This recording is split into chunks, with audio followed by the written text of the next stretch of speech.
All right, let's dive right in. Today we're tackling something that, well, a lot of us feel. That tough, often draining connection between modern dating and how we see ourselves. Let's get into why that is. This question right here, man, it gets right to the heart of it, doesn't it? It's a doubt that can feel so powerful, so isolating. You see it pop up all over the internet, you hear it from your friends, and maybe you've felt it yourself. And the absolute first thing you need to know is if this feeling sounds familiar, you are so not alone. So in this explainer, we're not just going to try to answer the question, we're going to take it apart, piece by piece, to really understand where it's even coming from. To start, we really have to get our heads around the fact that this feeling isn't some timeless, universal part of dating. Nope, it's a very modern question tied specifically to the world we're living in right now. This is really the core of the whole issue. It's not just about meeting people anymore. It's about this massive collision between our internal, private sense of who we are and the very public, often pretty harsh pressures of our digital lives. Okay, so to unpack that big question, let's start with the first part of it. What exactly do we mean when we say modern dating? At its core, it's an environment that is just completely shaped by technology.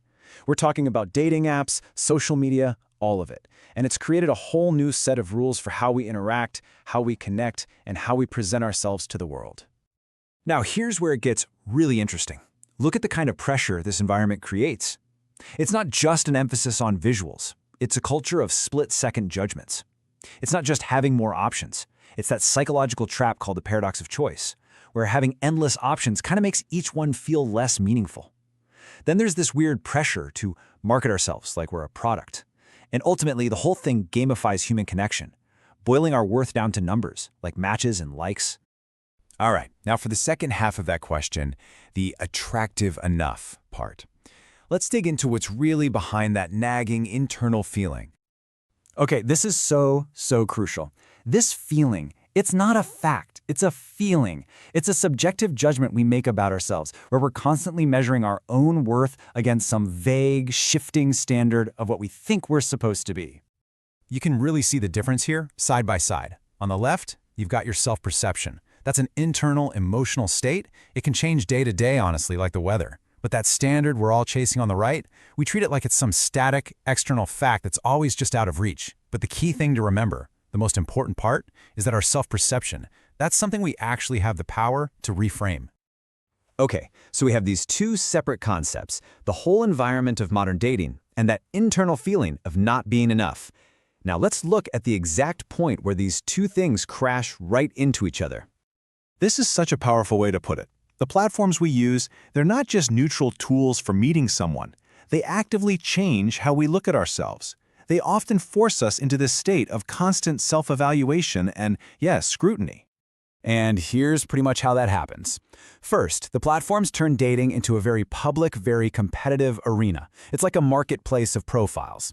Second, this setup basically hardwires our brains for constant comparison. As you swipe, you're not just looking for a match, you are unconsciously measuring yourself against every other person on that screen. And the result of all that? Well, this relentless comparison just chips away at our internal sense of worth, making it totally dependent on external validation. Validation that the system is literally designed to make scarce. So, after breaking all of this down, where does that leave us? Well, it's time to reframe the entire problem, which brings us to our final section. This is the thought I want to leave you with. We've spent all this time analyzing this question, but what if its very premise is flawed? What if trying to answer it is just a game you can't possibly win because the question itself is the problem? So maybe this is the better question to ask. It shifts the focus entirely. The goal is no longer to change yourself to fit into an environment that chips away at your self-worth. Instead, the power is back in your hands, to choose, to build, or to find a way of connecting with people that doesn't just feel tolerable, but actually feels good and affirming. So what does that environment look like for you?